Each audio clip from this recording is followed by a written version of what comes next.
Very happy day sa inyo mga kalaruan. For today's video, Hot Wheels cars ulit ang pag-uusapan natin. Noong 2017 mga kalaruan, nirelease ni Hot Wheels, tie up with DC, ang mga car toys na ito inspired by Justice League characters.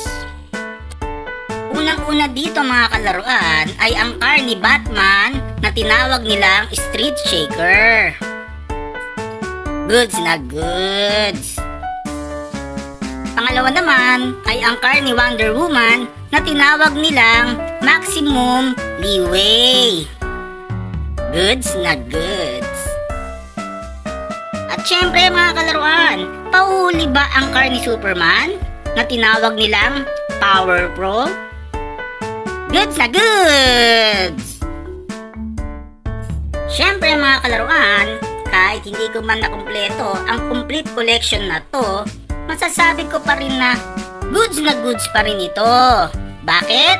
Dahil limited edition to mga kalaruan. At syempre, ang parati kong sinasabi, MISB ito mga kalaruan. Never been open, never been played. So see you on my next video. Goodbye!